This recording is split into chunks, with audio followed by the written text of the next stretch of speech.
Arya dengan. Nah, teman-teman kan kemarin kita sudah bahas juga mengenai variabel apa? Variabel X dengan variabel Y ya. Masih ingat kan? Variabel X dengan variabel Y, ada variabel terikat, ada variabel yang bebas. Nih, ada banyak yang baru masuk nih. Ada variabel terikat, ada variabel bebas. Masih ingat mudah-mudahan ya. Jadi variabel terikat itu variabel Y, variabel yang sudah diikat terlebih dahulu yang ingin dilihat oleh si peneliti. Variabel bebasnya itu variabel X bisa apa saja.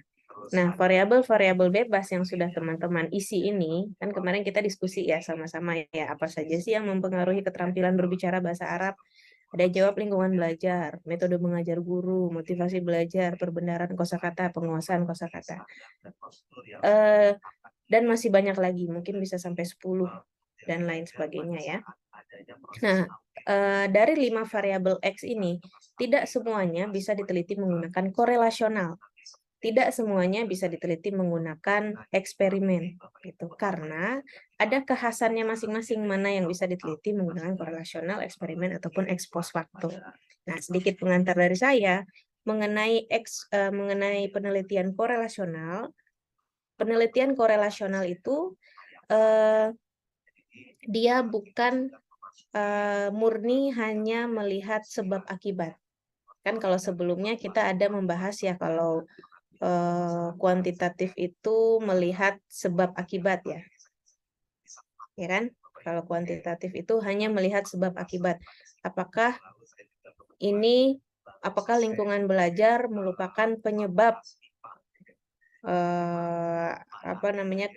keterampilan berbicara bahasa Arabnya menjadi lebih baik gitu. Jadi bukan hanya murni melihat sebab akibat, tapi dia juga melihat seberapa besar hubungannya. Nah, jadi kalau korelasional itu banyak yang mengartikan bahwa penelitian yang mengkaji hubungan. Apakah ada hubungannya dan seberapa besar hubungannya gitu. Jadi pertanyaan penelitiannya itu pasti apakah ada hubungan atau tidak. Gitu. Nah, kalau penelitian korelasional ini sifatnya penelitian yang non eksperimen. Jadi dalam penelitian kuantitatif itu ada 2 jenis penelitian lagi, eksperimen dengan non eksperimen. Kalau eksperimen berarti kita memberikan perlakuan. Kalau non eksperimen tidak ada perlakuan di dalamnya. Jadi misalnya Andrew mau meneliti menggunakan korelasional, Andrew tidak perlu memberikan perlakuan. Gitu. Andrew cukup memberikan instrumen.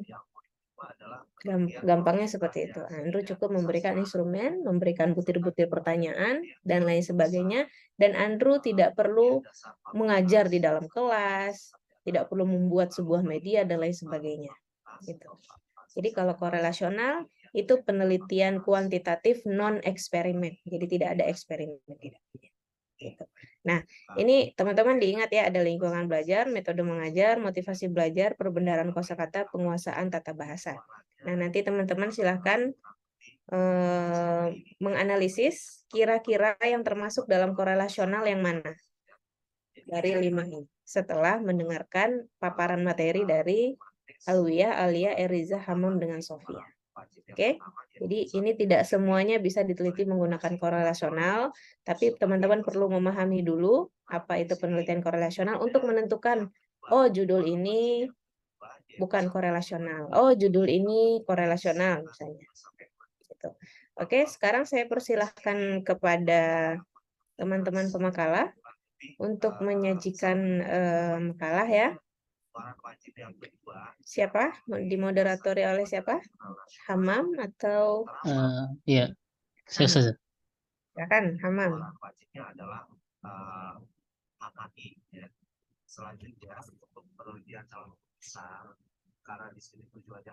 Ya, Bismillahirrahmanirrahim. Yang terhormat Profesor Dr. Zainal Rafli, MPD, dan Dr. Putri Zularbi, MPD, selaku dosen mampu mata kuliah metode penelitian untuk semester 119, dan teman-temanku yang saya cintai dan saya banggakan, yang kedua kita semua dalam lindungan Allah SWT. أحييكم بتحية الإسلام، تحية من عند الله مباركة طيبة. السلام عليكم ورحمة الله وبركاته. الحمد لله وكفى، والصلاة والسلام على النبي المصطفى وعلى آله وصحبه أهل الصدق والوفاء. Pertama-tama kita panjatkan puja dan puji syukur atas kehadirat Allah Subhanahu wa taala karena berkat nikmatnya, nikmat Islam, ihsan dan iman serta karunia sehingga kita dapat melaksanakan perkuliahan atau lagi penelitian untuk hari ini yang dalam keadaan secara walafiat pastinya. Kedua, salat serta salam terlupa kita panjatkan pada baginda Nabi Muhammad SAW karena berkat beliau kita dapat merasakan zaman yang terang benderang dari zaman yang dulu penuh dengan kebodohan atau kejahilan, dan semoga kita mendapatkan syafaatnya dari beliau di yaumil akhir nanti. Amin, amin ya rabbal alamin. Perkenalkan, nama saya Muhammad Mustamal Muludi selaku moderator serta presentator untuk presentasi kali ini. Untuk sesi acara dan presentasi kali ini itu meliputi pembukaan dan pemaparan materi, ada sesi tanya jawab dan penutup. Untuk kelompok yang bertugas pada kali ini itu ada saya sendiri yang sama, ada Alia Putri, ada Sofia, ada Eriza, serta ada Alia. Tanpa berpanjang kalam lagi, mari kita buka presentasi ini dengan ucap Bismillahirrahmanirrahim. Boleh di next. Pada presentasi kali ini kita akan membahas mengenai penelitian kuantitatif korelasional yang sama-sama kita ketahui sudah dijelaskan oleh Ustaz Putih bahwa penelitian kuantitatif itu ada 3 macam. Untuk kelompok kami kita membahas mengenai penelitian kuantitatif korelasional. Untuk submateri dari penelitian kuantitatif korelasional itu meliputi ada 7 ya. Pertama ada pengertian penelitian kuantitatif korelasional, 2 ada karakter penelitian kuantitatif korelasional, 3 ada proses penelitian kuantitatif korelasional, ada 4 macam-macam dari penelitian kuantitatif korelasional, kelima ada prosedur penelitian kuantitatif korelasional, 6 ada rancangan penelitian kuantitatif korelasional, serta 7 contoh penelitian atau penelitian sebelumnya yang berkaitan dengan kuantitatif korelasional. Untuk pembahasan mengenai pengertian dan karakter akan dijelaskan oleh saya sendiri. Boleh next. Pertama ada pengertian dari penelitian kuantitatif korelasional. Menurut Creswell, penelitian korelasional atau biasa disebutkan korelasi adalah penelitian yang memberikan kesempatan untuk prediksi skor atau capaian tertentu karena adanya skor atau capaian yang lain dan menggunakan hubungan antar variabel, di mana dari korelasional sendiri kan memiliki arti yaitu hubungan. Penelitian korelasional atau korelasional merupakan suatu penelitian yang dilakukan untuk mengetahui hubungan dan tingkat hubungan antara dua variabel atau lebih yang bersifat kuantitatif pastinya. Di mana dua variabel atau lebih dikatakan berkorelasi atau memiliki hubungan apabila ada perubahan pada variabel yang satu dan akan diikuti perubahan pada variabel yang lain secara teratur dengan arah yang sama. Penelitian korelasional pada dasarnya itu mencari hubungannya antara variabel yang satu dengan yang lainnya. Yang mana dalam penelitian korelasional itu ada suatu dua variabel yang utama yang sama-sama tadi sudah jelaskan, itu ada variabel bebas dan variabel terikat. Yang mana variabel bebas itu memiliki fungsi untuk mengaruhi variabel terikat atau keberadaan variabel terikat bergantung pada variabel bebas. Boleh di next. Lalu karakteristik atau karakter dari penelitian korelasional. Kita mendapatkan sumber bahwa karakter dari penelitian kuantitatif korelasional itu terdapat 3. Menurut Scardi, penelitian korelasional punya 3 karakter atau karakteristik yang penting untuk para peneliti. Yang mana pertama, penelitian korelasional akan tepat jika variabel atau variasi kelompok atau variabel kompleks dan penelitian tidak mungkin melakukan manipulasi dan mengontrol variabel seperti dalam penelitian eksperimen. Lalu yang kedua, memungkinkan variabel diukur secara intensif dalam setting atau lingkungan yang nyata pastinya. Tiga, memungkinkan peneliti mendapatkan derajat asosiasi yang signifikan. Mungkin sekian pembahasan dari penelitian karakteristik. Selanjutnya pembahasan mengenai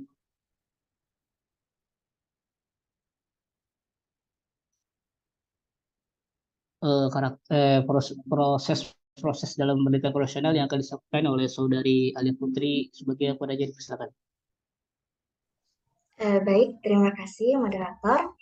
Submateri selanjutnya adalah proses penelitian korelasional. Nah, dalam proses ini ada 4 proses yang harus dilalui, yaitu yang pertama ada seleksi masalah, partisipan dan seleksi instrumen, desain dan prosedur, dan analisis data dan interpretasi. Pada proses yang pertama, yaitu seleksi masalah, terdapat 3 poin. Poin pertama adalah sumber permasalahan.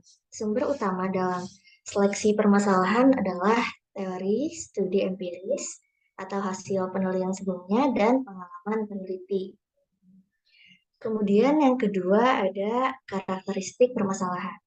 Permasalahan dapat diselidiki melalui pengumpulan dan analisis data, juga mempunyai arti penting baik dari latar belakang teori maupun praktek.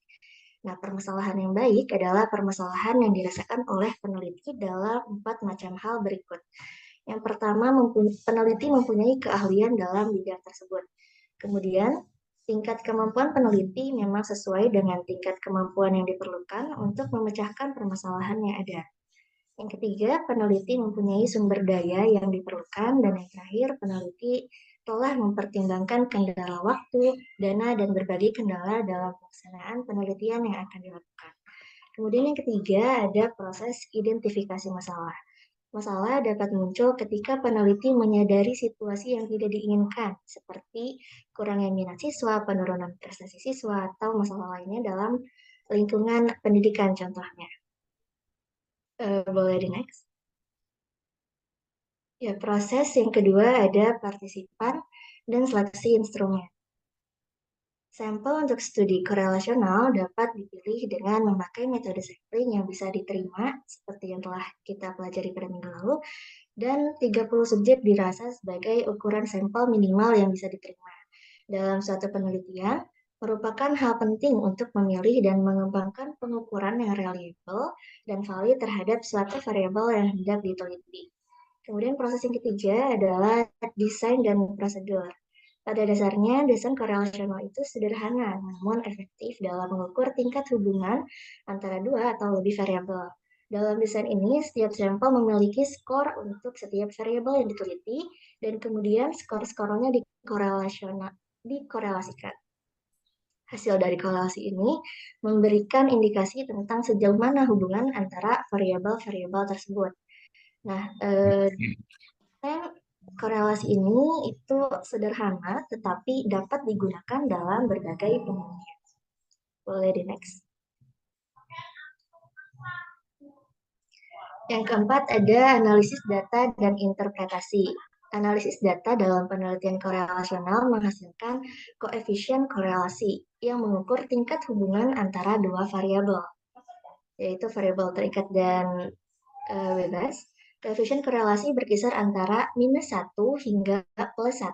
Nilai mendekati +1 menunjukkan hubungan positif, yang berarti peningkatan pada satu variabel berhubungan dengan peningkatan pada variabel lainnya. Nilai mendekati 0 menunjukkan tidak adanya hubungan antara kedua variabel. Dan nilai mendekati -1 menunjukkan hubungan negatif, di mana peningkatan pada satu variabel berhubungan dengan penurunan variabel lainnya. Koefisien bergantung pada tujuan penelitian. Dalam menguji hipotesis, interpretasi koefisien korelasi melibatkan signifikansi statistik yang menentukan apakah hubungan ini nyata atau hanya kemungkinan. Namun, koefisien korelasi yang mengukur hubungan bukan sebab akibat. Jadi korelasi itu seperti tadi apa ya Ibu Putri bilang, bukan hanya mengukur hubungan, bukan sebab akibat. Untuk menetapkan hubungan sebab akibat diperlukan penelitian eksperimen. Submateri selanjutnya akan dijelaskan oleh rekan saya.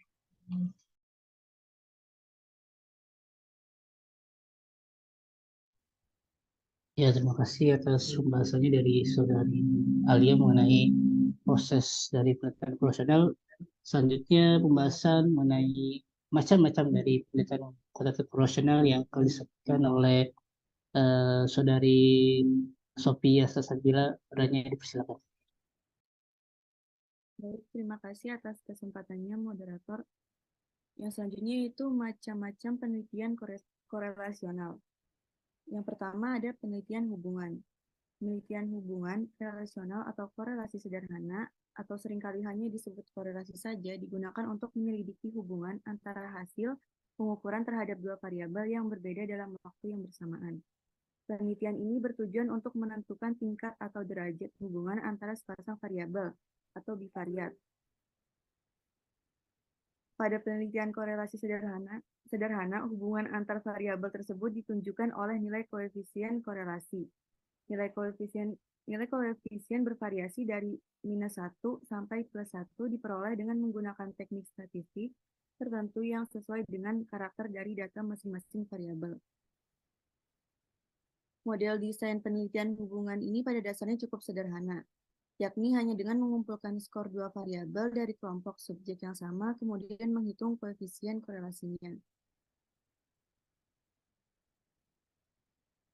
Selanjutnya yang kedua yaitu penelitian prediktif.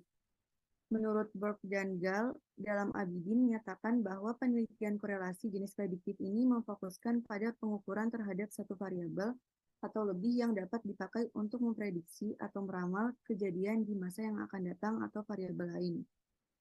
Penelitian ini sebagaimana penelitian relasional melibatkan perhitungan korelasi antara suatu pola tingkah laku yang kompleks, yakni variabel yang menjadi sasaran prediksi atau yang diramalkan kejadiannya atau disebut kriteria, dan variabel lain yang diperkirakan hubungan dengan kriteria, yakni variabel yang dipakai untuk memprediksi atau disebut prediktor.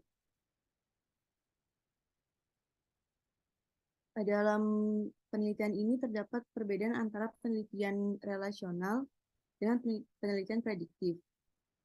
Jika penelitian relasional, peneliti berasumsi bahwa hubungan antara kedua variabel terjadi secara dua arah, atau dengan kata lain, ia hanya ingin menyelidiki apakah kedua variabel mempunyai hubungan tanpa mempunyai anggapan bahwa variabel yang muncul lebih awal dari yang lain.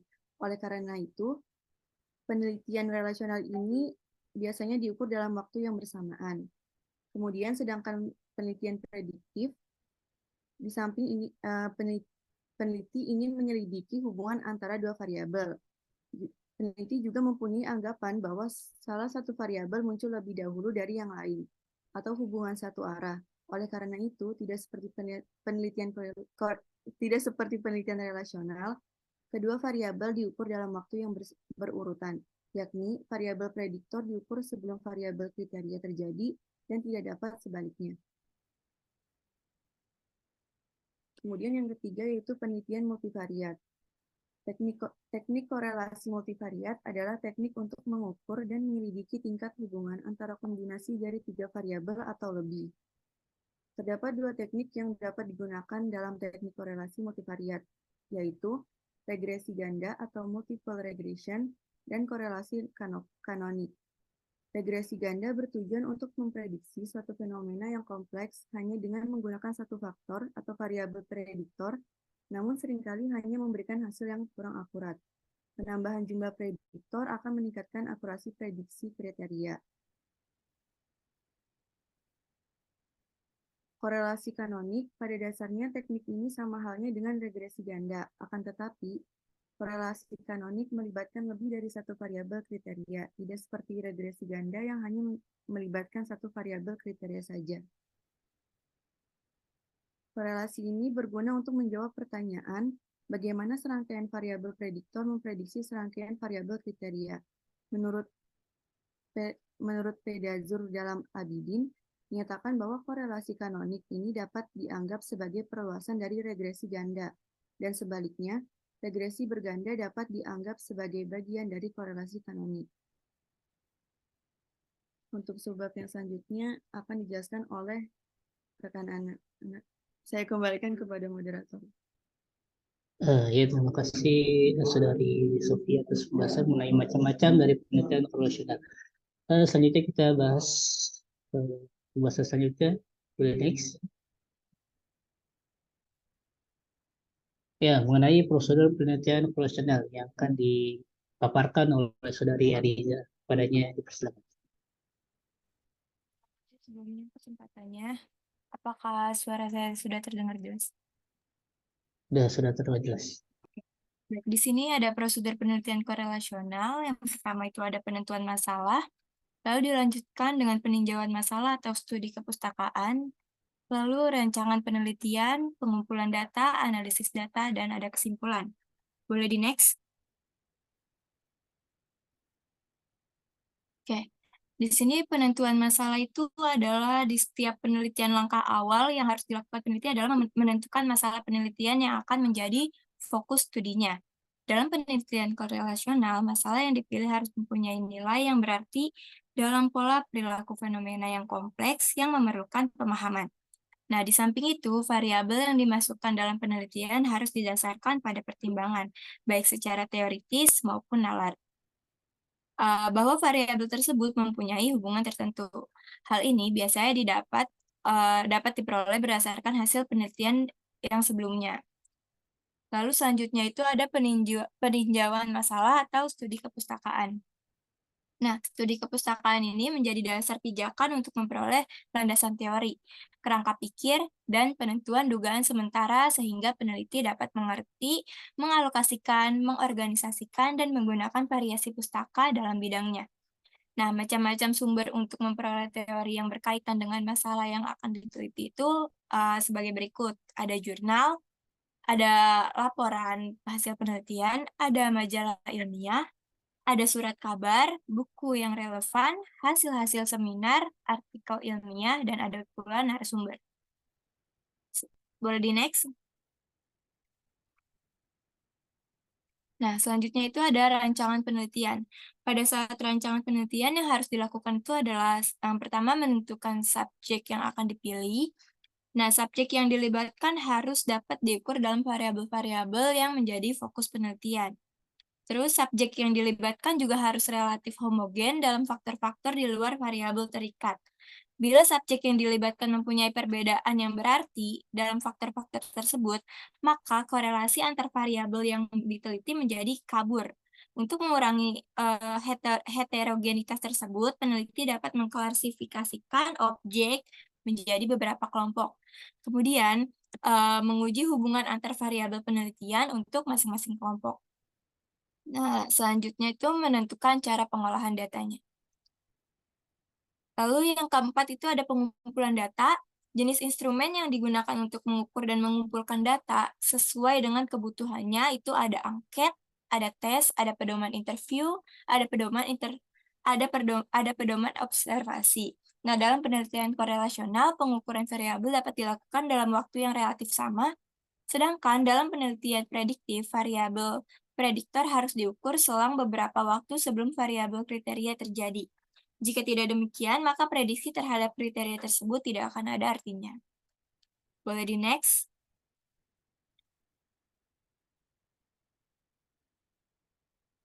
Yang kelima ini hasil analisis data. Nah, analisis data dalam penelitian korelasional dilakukan dengan cara mengkorelasikan hasil pengukuran antar variabel.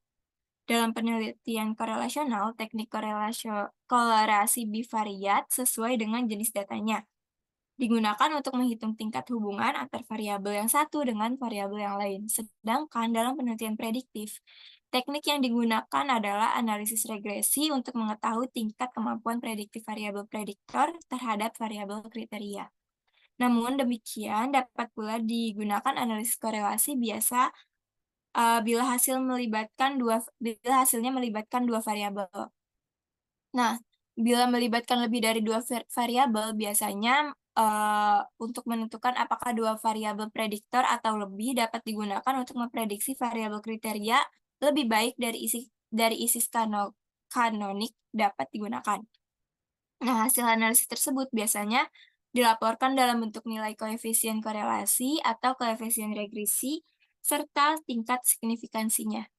Di samping proporsi variansi oleh variabel bebas terhadap variabel terikat.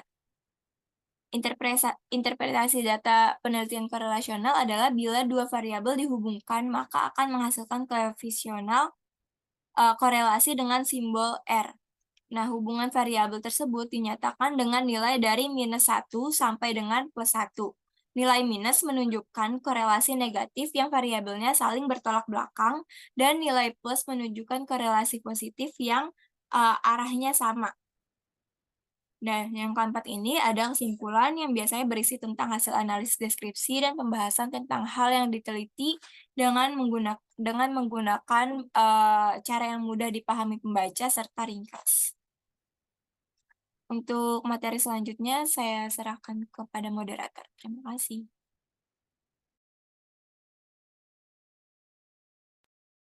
Ya, terima kasih atas pembahasannya Saudari Rija mengenai prosedur penelitian korelasional. Selanjutnya kita akan membahas mengenai dua submateri, yaitu rancangan dari penelitian korelasional dan contoh penelitian sebelumnya mengenai dari penelitian korelasional yang akan disampaikan oleh Alwi. Padanya dipersilakan. Baik, terima kasih moderator. Apakah suara saya terdengar? Terdengar, tapi ada kurang jelas.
Untuk rancangan penelitian korelasional,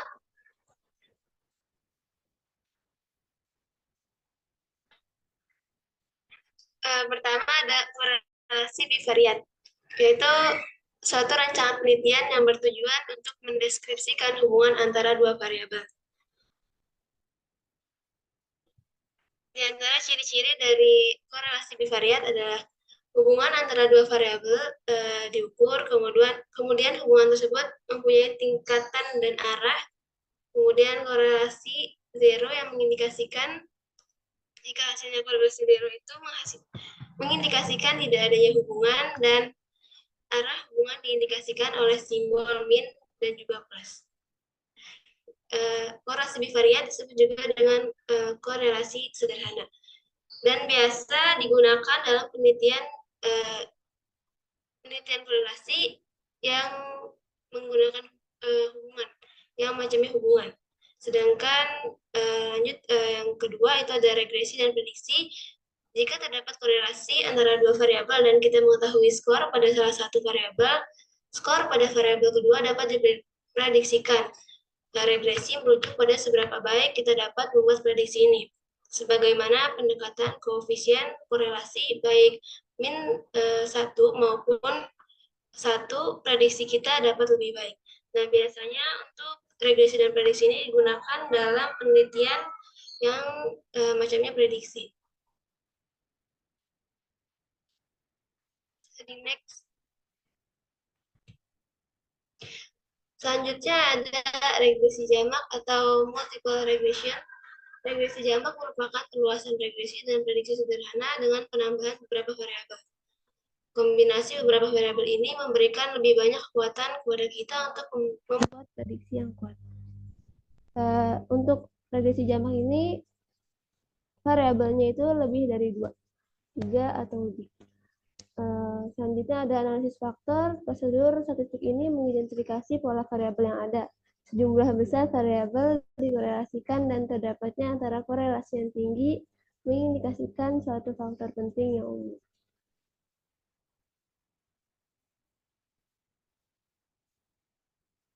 Selanjutnya ada analisis faktor. Pada analisis faktor terdapat 2 rancangan yang dapat digunakan untuk membuat pernyataan. Pernyataan-pernyataan tentang sebab dan akibat menggunakan metode korelasi berikut. Rancangan analisis jalur dan juga rancangan panel lintas akhir. Selanjutnya ada analisis sistem. Analisis sistem melibatkan penggunaan prosedur matematik yang kompleks atau rumit untuk menentukan proses dinamik seperti perubahan sepanjang waktu, jerat, umpan balik, serta unsur dan aliran hubungan. Dan untuk rancangan penelitian itu biasanya dalam satu penelitian itu ada 1 rancangan aja. Boleh di next. Selanjutnya ada contoh penelitian korelasional. Ya, untuk judul penelitian itu ada hubungan antara kepercayaan diri dengan keterampilan berbahasa Arab.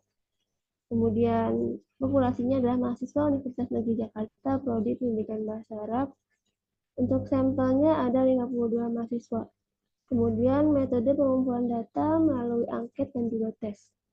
Kemudian teknik analisis data yaitu menggunakan metode korelasi yaitu person product moment yang terdapat dalam SPSS, aplikasi SPSS. Untuk prosedurnya ada pertama itu uji analisis, yaitu isinya uji normalitas data dan juga uji linearitas. Kemudian ada pengujian hipotesis, yaitu uji koefisiensi korelasi dan uji signifikansi koefisien korelasi. Kemudian rumus regresi linear. Untuk rumus regresi linear itu sifatnya hanya option.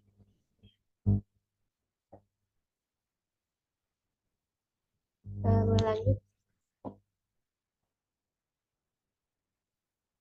Nah, dari penelitian tersebut, hasil penelitian menunjukkan bahwa terdapat hubungan yang positif dan signifikan antara sikap siswa terhadap bahasa Arab dengan keterampilan membaca. Diperoleh nilai koefisien relasi RXY sebesar 0,513 dan kontribusi variabel X terhadap variabel Y sebesar 26%. Sedangkan sisanya 74% dipengaruhi oleh faktor lain. Hasil uji signifikan korelasi menunjukkan T hitung 4,9 dengan T yaitu 50 dibagi 0,5 sama dengan 1,675 dan value-nya itu 0,00005.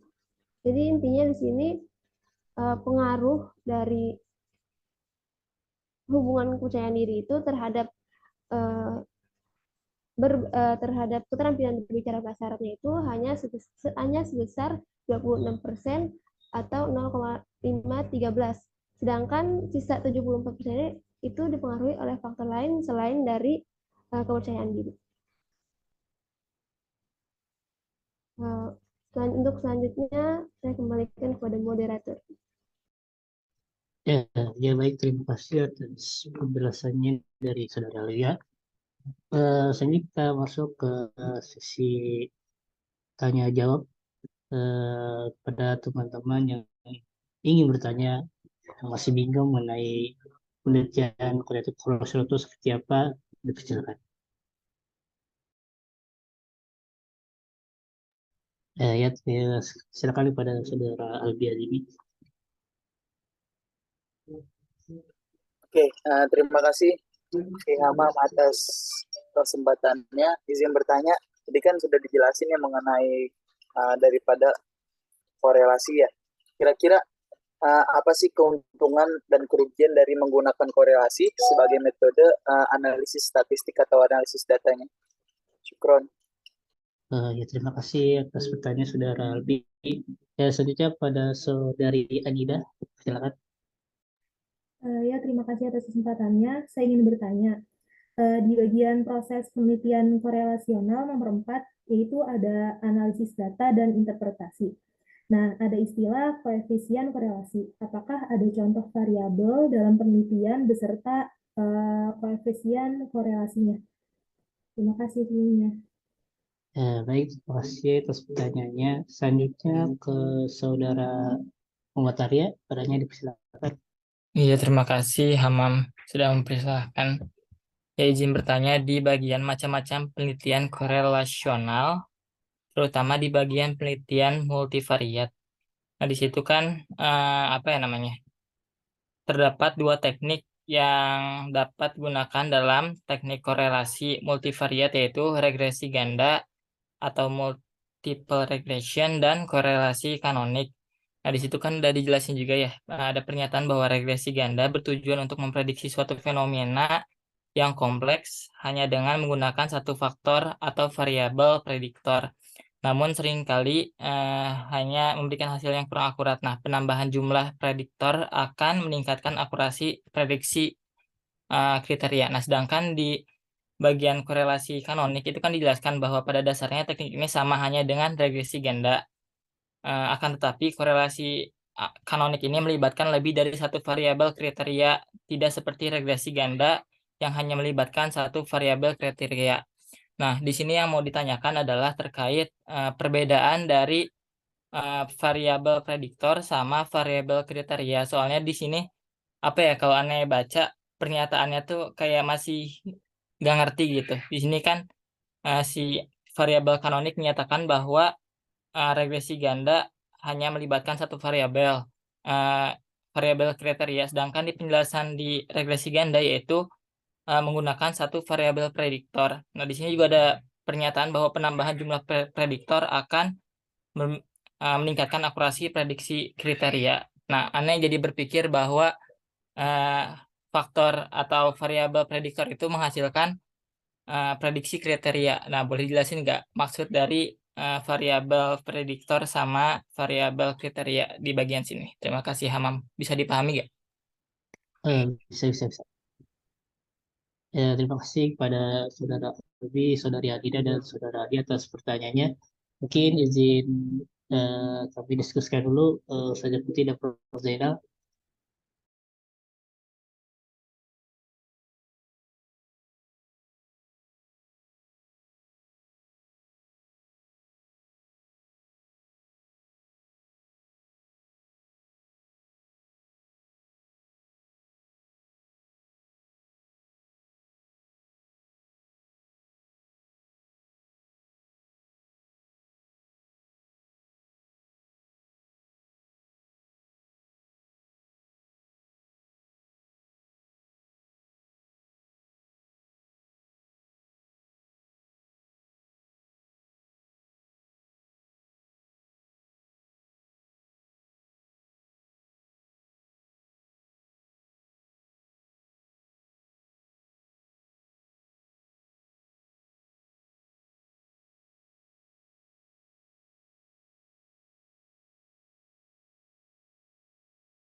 Sambil menunggu mungkin boleh mengisi presensi ya teman-teman.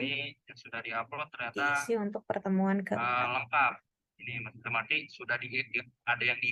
saya kirim di chat.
Ya, mungkin pertanyaan dari Anida akan dijawab oleh saudari Alia Putri. Silakan. Baik, tadi pertanyaannya itu kan intinya contoh dari variabel koefisien korelasi itu bagaimana gitu. Nah, kita ulas kembali, koefisien korelasi ini adalah ukuran statistik yang digunakan untuk mengukur sejauh mana dua variabel berkorelasi atau berhubungan satu sama lain dalam suatu data. Contohnya, misal kita ingin mengukur hubungan antara jumlah jam belajar siswa dengan hasil nilai ujian siswa. Nah, dengan menggunakan korelasi, kita dapat menghitung koefisien korelasi untuk melihat sejauh mana hubungan antara kedua variabel ini. Contoh, misalnya dari hasil penelitian kita ini, kita menemukan koefisien korelasi sekitar plus 0,70. Nah, hasil ini menunjukkan bahwa ada hubungan positif yang kuat antara jumlah belajar dengan nilai ujian. Begitu, apakah dapat dipahami, Anida? Ya bisa dipahami. Terima kasih atas jawabannya. Sama-sama, terima kasih kembali.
Ya, mungkin pertanyaan dari saudara Albi akan dijawab oleh saudari Ariza. Silakan.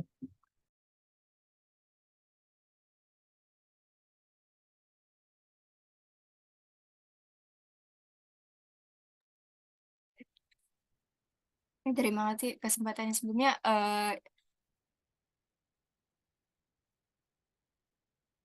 Ini mau jawab dari pertanyaannya Albi. Yang pertanyaannya itu jelasin maksud variabel prediktor sama variabel kriteria sama ada nggak sih Ah, korelasi antara Afwan, keduanya? salah, salah. Pertanyaan bukan itu, pertanyaan apa tadi? Oh, ini Apa pertanyaannya keuntungan dan Arya ya? kerugian? Iya, itu pertanyaan dari saudara Alia. Ya. Oke, izin jawab pertanyaannya Arya. Jelasin maksud dari variabel prediktor sama variabel kriteria sama ada nggak sih korelasi antara keduanya? Dikarenakan ada pernyataan di bagian regresi ganda penambahan jumlah prediktor akan meningkatkan akurasi prediksi kriteria. Nah, buat konteks penelitian korelasi, variabel prediktor dan kriteria memiliki makna penting yang secara singkatnya tuh variabel prediktor itu variabel yang dikenal sebagai variabel independen atau penjelas. Yang dimana variabel ini digunakan untuk memprediksi atau menjelaskan variasi atau perubahan pada variabel lain yang disebut variabel kriteria atau variabel dependen. Nah, variabel prediktor digunakan untuk menentukan sejauh mana hubungan atau korelasi antar variabel tersebut. Sementara variabel kriteria juga dikenal sebagai variabel dependen, yang variabel kriteria ini variabel dipengaruhi oleh variabel prediktor. Jadi bedanya itu variabel prediktor itu independen, sementara variabel kriteria itu dependen. Nah, kalau variabel kriteria itu dipengaruhi oleh variabel prediktor gitu. Nah, kalau kriteria variabel yang ingin dipahami atau dijelaskan melalui hubungan dengan variabel prediktor. Pokoknya kriteria ini tuh nyambung ke variabel prediktor gitu. Nah, terus pokoknya yang dalam variabel kriteria itu tuh mengevaluasi sejauh mana hubungannya dengan variabel prediktor gitu intinya. Nah, dalam penelitian korelasi, variabel prediktor dan kriteria saling berhubungan dan digunakan untuk menentukan kekuatan dan arah hubungan antar dua variabel tersebut gitu. Arya, apakah sudah terjawab? Iya, sudah Reza. Terima kasih banyak. Oke, saya kembalikan ke moderator.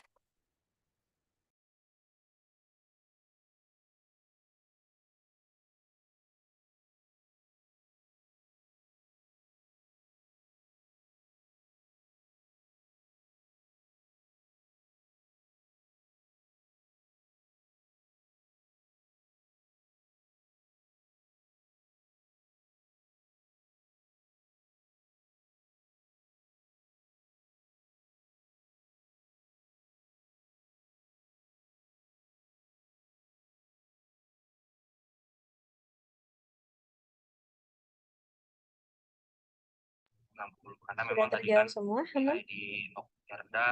Tinggal satu saja. Albi ya? Mungkin untuk pertanyaan dari saudara Albi akan dijawab oleh saudari Sofia, silakan. Baik, izin menjawab pertanyaan dari Albi Hazimi. Tadi itu pertanyaannya, apa saja keuntungan dan kerugian dari metode analisis statistik korelasi? Untuk keuntungannya sendiri, metode ini itu dapat menunjukkan hubungan antara variabel. Kemudian yang selanjutnya itu metode ini sederhana dan cepat. Dan metode ini itu juga membutuhkan biaya yang rendah. Namun kerugiannya itu yang pertama, tidak dapat menentukan sebab dan akibat. Jadi metode ini itu hanya menunjukkan hubungan antara variabel, tetapi tidak dapat menentukan apakah hubungan tersebut sebab akibatnya. Kemudian yang kedua, keterbatasan dalam representasi populasi. Hasil korelasi ini didasarkan pada sampel data yang tersedia, oleh karena itu hasilnya mungkin tidak dapat mewakili seluruh populasi secara akurat. Yang ketiga, keterbatasan dalam menjelaskan variabel. Korelasi ini hanya menggambarkan hubungan antara variabel dan tidak dapat memberikan penjelasan terperinci tentang variabel itu sendiri. Ini dapat membuat interpretasi temuan korelasi menjadi terbatas. Bagaimana Albi Hazimi? Apakah sudah terjawab? Insya Allah, syukran pasti. Baik, Ana kembalikan kepada moderator. Ya, terima kasih atas jawabannya dari kelompok kami dan terima kasih kepada yang bertanya untuk hari ini. Selanjutnya kita masuk ke sesi penutup. Sebelum mengenai tutup, izinkan untuk membaca kesimpulan secara sederhana untuk materi dari kelompok kami. Bahwasanya kesimpulannya adalah bahwa penelitian kursasional itu adalah penelitian yang memiliki tujuan untuk mengkaji sejauh mana variasi dalam satu faktor berkaitan dengan variasi di dalam satu atau beberapa faktor lain berdasarkan pada koefisiensi korelasi. Yang mana tujuan dari penelitian korelasi itu satu, untuk mencari bukti terdapat tidaknya hubungan korelasi antar variabel. Yang kedua, apabila terdapat hubungan untuk melihat tingkat keratan hubungan antar variabel. Dan ketiga, untuk peroleh kejelasan dan kepastian hubungan tersebut tidak berarti meyakinkan atau signifikan atau menghasilkan atau nggak berarti atau disebut signifikan. Mungkin sekian pemaparan presentasi dari kelompok kami. Ini ucapan mohon maaf bila terdapat banyak kesalahan baik dari perkataan maupun sikap kami, kurang lebihnya mohon maaf. Akhirul kalam, assalamualaikum warahmatullahi wabarakatuh. Waalaikumsalam warahmatullahi wabarakatuh. Baik, terima kasih kelompok Hamam dan teman-teman, ada Alwia, Alia, Eriza, dengan Sofia sudah menyajikan presentasi dengan baik. Mudah-mudahan bisa dipahami dengan baik pula oleh teman-teman semua ya. Jadi penelitian dengan metode korelasional itu bukan hanya fokus hanya meneliti sebab akibat, tapi lebih kepada mengkaji ada atau tidaknya hubungan. Apakah ada hubungannya antara variabel X dengan variabel Y? Nah, kalau tadi jawaban Sofia terhadap pertanyaan Albi bagus. Apa keuntungan dan manfaat melakukan penelitian korelasional itu bagus ya. Jadi kita benar-benar memang hanya ingin mengetahui ada atau tidaknya hubungan. Kalau misalnya hubungannya ada, berapa persen gitu. Jadi lebih kepada seberapa jauh hubungannya, persentasenya. Nah, tadi kan disajikan ya antara penelitian yang sudah ada itu pengaruh sikap tadi ya.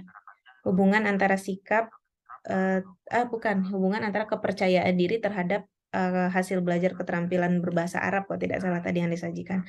Ternyata sikap itu hanya menduduki berapa persen tadi ya? 26% ya yang disajikan oleh kelompok ini. Nah, itu hasilnya seperti itu. Nah, jadi bisa kita simpulkan bahwa yang pertama, penelitian korelasional itu memprediksi seberapa ada atau tidaknya hubungan dan memprediksi seberapa jauh hubungannya, seberapa besar hubungannya. Gitu. Ada nggak sih hubungan antara motivasi belajar terhadap hasil belajar? Jika ada, seberapa besar pengaruh hubungan antara motivasi terhadap hasil belajar? Gitu. Karena memang ada variabel-variabel lain. Gitu. Jadi untuk penelitian korelasional seperti itu, mengkaji hubungan. Nah, kemudian tadi ada pertanyaan dari Anida mengenai koefisien korelasi. Jadi saat kita melakukan penelitian korelasional, itu kita memang menggunakan namanya analisis regresi. Ada koefisien korelasi juga.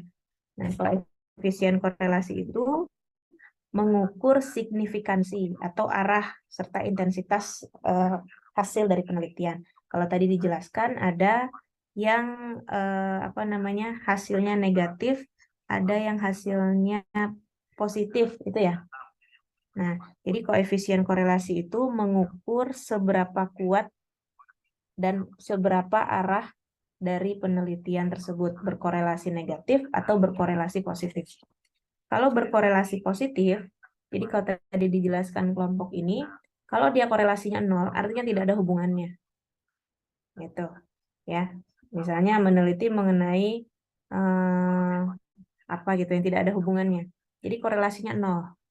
Tapi kalau dia berkorelasi negatif atau positif, nah itu berarti memang ada hubungannya. Kalau berkorelasi positif, itu dia sejalan antara variabel X dengan variabel Y. Dia sejalan tuh. Misalnya contohnya tadi perbendaharaan kosakata terhadap hasil belajar. Semakin naik perbendaharaan kosakata, semakin naik juga hasil belajarnya. Nah, jadi itu searah tuh variabel X dengan variabel Y berjalan beriringan. Jadi sama, berarti dia berkorelasi positif. Sementara jika berkorelasi negatif, jika salah satunya turun, maka yang lainnya akan naik. Contoh misalnya kecemasan. Apakah jika kecemasannya tinggi, maka hasil belajarnya juga akan tinggi? Bisa jadi asumsi kita tidak. Semakin tidak cemas dia, biasanya hasil belajarnya baru akan semakin tinggi. Nah, itu artinya dia berkorelasi negatif. Dia tidak sejalan, tapi ada hubungannya. Jadi kalau variabel X-nya turun, variabel Y-nya naik. Nah, kalau berkorelasi positif, variabel X-nya naik, pasti variabel Y-nya juga naik. Gitu. Jadi dalam penelitian korelasional, bisa kita bahasakan bahwa penelitian ini berkorelasi negatif atau penelitian ini berkorelasi positif gitu. Ya, jadi kalau berkorelasi negatif itu bukan dia tidak ada hubungannya, tidak ada hasilnya, tapi dia tidak sejalan gitu. Kalau yang ini turun berarti yang lainnya naik gitu. Ya. Tapi kalau dia korelasinya 0, nah berarti tidak ada hubungannya sama sekali. Misalnya jumlah kurma yang dimakan terhadap perbendaharaan kosakata. Nah, kan belum tentu makan kurma terus kosakata jadi banyak gitu. Nah, itu berarti korelasinya 0, 0. Nah, jadi kalau yang dibahas di korelasional seperti itu, kita benar-benar memang hanya melihat ada atau tidaknya hubungan. Jika ada, seberapa besar dan seberapa jauh hubungannya. Nah, dilihat dengan menggunakan tadi koefisien korelasi atau uji regresi namanya. Yang dihitung adalah R-nya. Itu. Nah, bagaimana menghitungnya? Nah, di statistika ilmunya. Jadi intinya kita menggunakan koefisien korelasi dan uji regresi namanya. Kalau kita mau meneliti menggunakan penelitian korelasional. Nah, selanjutnya kita juga bisa memprediksi di sini. Jadi selain mengetahui ada atau tidaknya hubungan, seberapa kuat hubungannya, ya kan? Kan ada atau tidaknya hubungan misalnya antara tadi motivasi belajar terhadap hasil belajar. Oh, ada. Seberapa kuat hubungannya? Nah, bisa dibuktikan dengan angka. Contoh yang disampaikan oleh kelompok ini tadi ada angkanya 26%. Oh, berarti motivasi belajar itu hanya mempengaruhi hasil belajar sebesar 26%. Jadi pertama bisa mengkaji hubungan, yang kedua bisa memprediksi seberapa jauh hubungan, yang ketiga kita bisa memprediksi misalnya Yahya meneliti mengenai perbendaharaan kosakata terhadap keterampilan berbicara, gitu. Nah, kita bisa memprediksi perbendaharaan kosakata itu berapa kata untuk bisa memprediksi kemampuan berbicaranya, gitu. Jika kosakatanya dia punya 60 kosakata, nah berarti nanti hasil belajarnya dia kira-kira nanti 70. Oh, kalau dia bisa meningkatkan lagi, tadi kan 60 kata misalnya, ditingkatkan lagi menjadi 100, nah bisa ada kemungkinan hasil belajarnya akan naik menjadi 90 misalnya gitu. Nah, jadi kita bisa memprediksi kalau ini berapa, ini menjadi berapa gitu. Hasil penelitiannya bisa memprediksi hal tersebut. Seperti itu ya. Kalau untuk pertanyaan Arya tadi mengenai multivariat atau regresi ganda, nah itu kalau kita kan penelitiannya bivariat ya.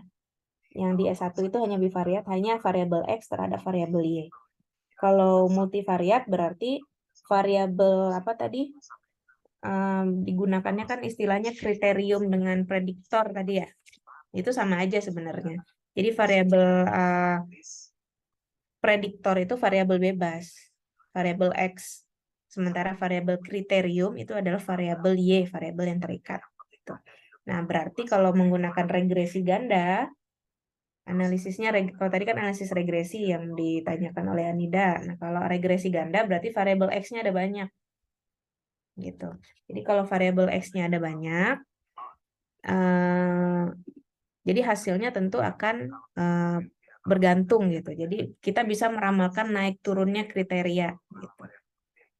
Tapi kita tidak menggunakan ini ya, kita fokusnya hanya di bivariat.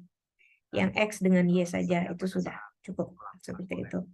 Nah, kemudian bagaimana kita melakukan penelitian korelasional? penelitian korelasional sebagaimana yang dijelaskan oleh kelompok ini menjadi penelitian yang cukup hemat. Cukup hemat, gitu. Kenapa? Karena kita cukup hanya menggunakan boleh angket, boleh tes. Kita tidak memberikan perlakuan. Gitu, ya. Nah, kalau kita bahas di sini, misalnya lingkungan belajar, apakah kita memberikan perlakuan terhadap lingkungan belajar menurut teman-teman? Kita kasih perlakuan nih kepada si siswanya untuk lingkungan belajar. Diberikan tidak? Jadi mungkin saya jawab ya. Jadi kalau lingkungan belajar itu bisa dibentuk atau memang lingkungan belajar yang memang sudah ada, gitu, ya. Jadi kalau lingkungan belajar tergantung lingkungan belajar apa yang dimaksud. Apa misalnya ada lingkungan belajar yang dibentuk oleh si guru atau tidak, gitu. Jadi artinya di sini ada perlakuan. Kalau kita gambarkan berarti kalau ada lingkungan belajar, artinya lingkungan belajarnya itu ada perlakuan dari guru. Berarti ini tidak termasuk dalam penelitian korelasional. Metode mengajar guru, apakah ada perlakuan atau tidak? Ada, gurunya memberikan perlakuan. Biasanya menggunakan metode A, terus saat mau penelitian menggunakan metode B. Oh, berarti ada perlakuan dari sisi gurunya. Berarti ini juga tidak. Sementara bagaimana dengan motivasi belajar, perbedaan kosakata, dan penguasaan tata bahasa? Nah, ini memang sudah ada di dalam diri siswa. Sudah ada di dalam dirinya Hammam dengan Sofia misalnya. Misalnya Hammam punya motivasi belajar bahasa Arabnya seberapa tinggi dengan Sofia seberapa tinggi gitu. Jadi memang sudah ada. Jadi kita tidak memerlukan perlakuan. Nah, bagaimana mengukur motivasi belajarnya Hammam dengan Sofia? Tentu menggunakan yang namanya instrumen. Jadi kita beli butir-butir pertanyaan yang harus dijawab oleh Sofia dengan Hammam untuk mengetahui seberapa tinggi atau seberapa motivasi belajar mereka. Nah, bagaimana mengembangkan sebuah instrumen motivasi belajar? Tentu harus tahu dulu teorinya. Jadi misalnya secara teori motivasi belajar itu seseorang itu punya motivasi belajar jika dia hadir terus, selalu mengumpulkan tugas tepat waktu, dan lain sebagainya. Nah, itu dijadikan butir-butir pertanyaan. Nah, apakah Anda mengumpulkan setiap tugas tepat pada waktunya? Jawaban Hammam misalnya sangat sering. Sering, pokoknya dia tepat waktu terus. Tapi misalnya jawaban Sofia cukup sering. Oh, jadi Sofia kadang mengumpulkan tepat waktu, kadang ya di luar waktunya, misalnya gitu. Nah, itu kan sudah menunjukkan ada perbedaan motivasi. Nah, atau dalam contoh lainnya, misalnya, apakah Anda selalu hadir tepat waktu dan menyalakan kamera, misalnya saat kuliah daring? Jawaban Sofia, iya selalu, sering. Kalau Hammam misalnya kadang-kadang, nah berarti di situ kita bisa menilai motivasi belajarnya, seperti itu. Nah, jadi motivasi belajar ini bisa diteliti menggunakan korelasional. Kenapa? Karena tidak membutuhkan perlakuan. Memang sudah ada di dalam dirinya si siswa. Bagaimana dengan perbendaharaan kosakata? Sama. Sudah ada di dalam dirinya Sofia dengan Hammam jumlah perbendaharaan kosakatanya mereka. Gitu. Penguasaan tata bahasa juga. Tapi tergantung ya, apakah penguasaan tata bahasa ini akan diteliti, akan diberikan perlakuan atau tidak. Intinya kalau tidak ada perlakuan di dalamnya, kita hanya ingin mengkaji hubungan, itu bisa kita menggunakan korelasional. Nah, korelasional itu kita ujinya cukup menggunakan instrumen berupa angket. Nah, tapi kalau karena yang diteliti adalah keterampilan berbicaranya, tentu yang dinilai tentu penilaiannya menggunakan hasil belajarnya. Jadi kalau hasil belajarnya, pertama bisa dilakukan kita memberikan tes kepada si siswa. Kita bikin sejumlah soal, terus siswanya kita tes. Gitu. Atau kita bisa meminta nilai hasil belajar keterampilan berbicara bahasa Arab kepada guru atau dosen pengampunya. Gitu. Ya, jadi ada dua cara. Jadi kalau untuk korelasional kita cukup gunakan angket dengan instrumen, angket atau instrumen dan tes. Tesnya boleh kita yang tes atau gurunya yang mau ngetes. Jadi hasil belajarnya aja yang kita minta. Gitu. Jadi tidak ada perlakuan di dalamnya. Nah, kita melihatlah ada atau tidaknya hubungan antara motivasi belajar terhadap keterampilan berbicara bahasa Arab. Menggunakan apa? Ya, yang tadi, regresi tadi. koefisien korelasi menggunakan analisis regresi. Nah, berapa persen motivasi belajar ini mempengaruhi keterampilan berbicara bahasa Arab? Nah, itu hasil uji regresi itu menunjukkan bisa menunjukkan angka ini tadi. Kalau tadi contoh yang dijelaskan oleh kelompok ini ada 26%. Oh, berarti memang motivasi belajar itu hanya 26% bisa berpengaruh terhadap hasil belajar keterampilan berbicara bahasa Arab. Karena untuk keterampilan berbicara bahasa Arab ternyata tidak hanya butuh motivasi, tapi butuh perbendaharaan kosakata ternyata gitu misalnya. Jadi hasil penelitiannya bisa menunjukkan hal tersebut. Gitu. Nah, apakah dia berkorelasi positif atau negatif? Kalau dilihat secara asumsi kita ini tentu berkorelasi positif ya. Jadi kalau motivasi belajar turun, ya biasanya keterampilan berbicaranya juga ikut turun. Tapi kalau motivasinya tinggi, ya biasanya keterampilan berbicaranya juga cukup tinggi. Tapi itu perlu diteliti, perlu dilihat secara angka yang diujikan oleh teman-teman semua. Gitu, ya. Mungkin demikian untuk pembahasan mengenai penelitian kuantitatif korelasional yang bisa disimpulkan. Yang pertama, penelitian ini bukan hanya mengkaji mengenai sebab akibat, tapi dia lebih kepada mengkaji hubungan antar variabel. Hubungan apa? Yang pertama, ada atau tidaknya hubungan. Yang kedua, seberapa jauh atau seberapa angka yang menunjukkan adanya hubungan dari kedua variabel tersebut. Ya, kalau tadi bisa dipersentasekan misalnya. Jadi hubungannya cuma sekian persen. Yang ketiga, terkadang penelitian ini bisa memprediksi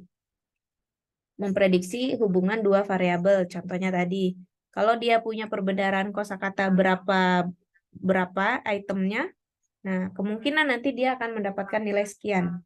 Tapi itu lebih kepada kesimpulan penelitian. Itu ya, bisa mengkaji tiga itu. Apa yang kita lakukan saat melakukan uji korelasional? Yang pertama, tentu menyesuaikan judul dulu. Bagaimana judulnya? Nah, misalnya judulnya membuat kita harus menggunakan instrumen, buatlah instrumen. Tapi kalau variabel Y-nya, kan itu variabel X. Kalau variabel Y-nya juga menggunakan instrumen pun juga bisa. Jadi misalnya yang dikaji, motivasi belajar terhadap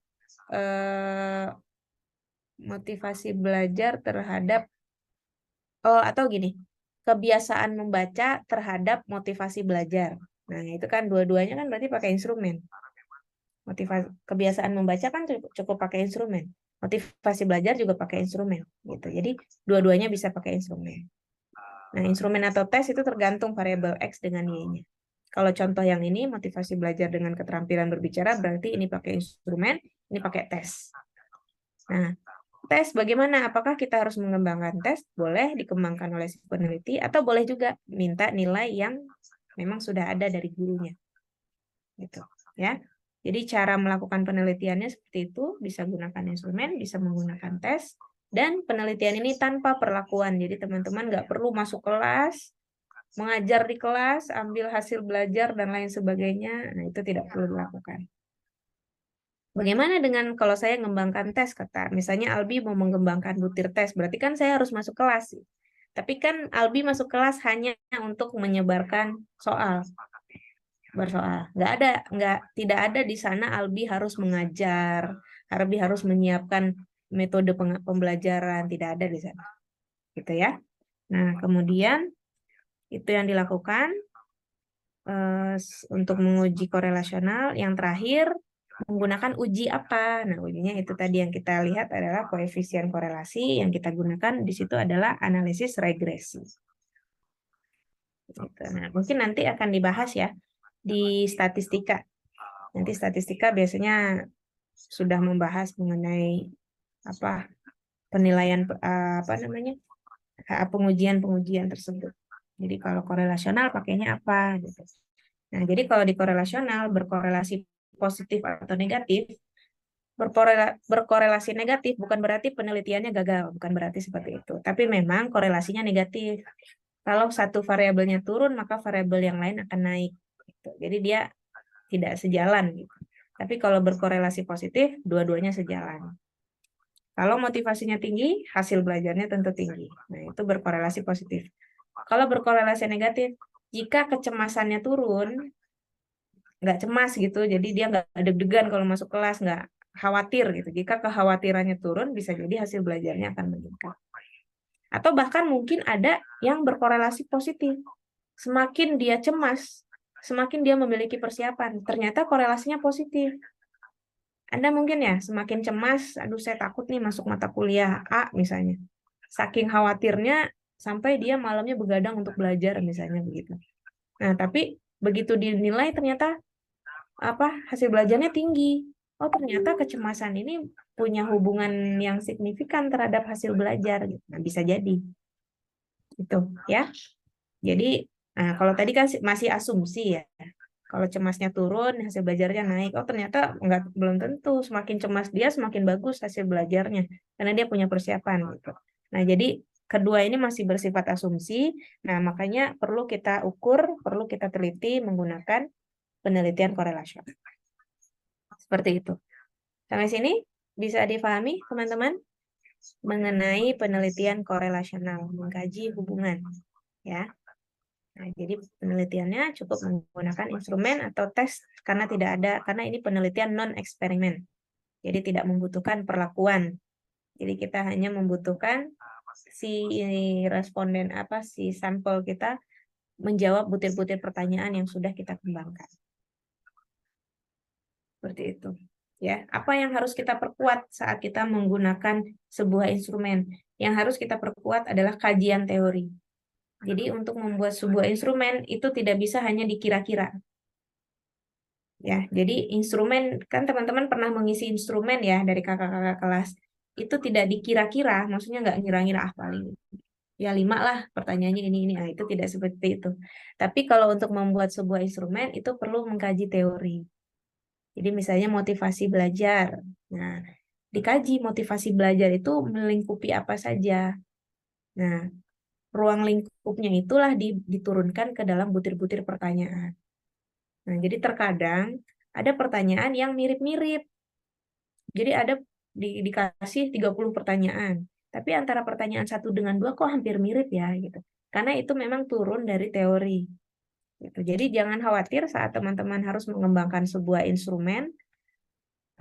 Karena kekhawatiran di awal saat ingin mengembangkan instrumen, udah kehabisan pertanyaan biasanya gitu. Apalagi ya mau ditanyakan ya gitu. Nah, tidak seperti itu. Karena saat teman-teman mengembangkan sebuah instrumen, artinya teman-teman perlu membaca secara teori dulu. Karena setelah membaca teori, tentu di situ akan muncul pertanyaan-pertanyaan yang teman-teman bisa kembangkan.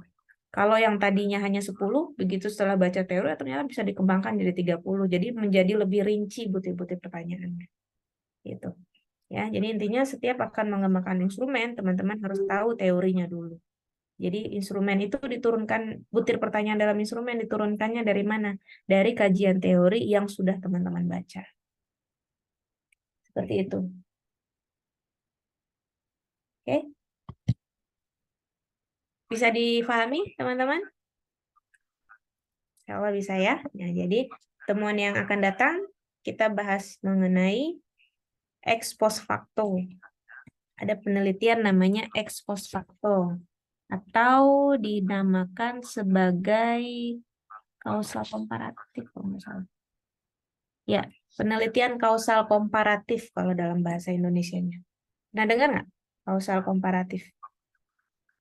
Ex post facto juga mungkin jarang ya. Memang penelitian ini nih agak jarang dilakukan.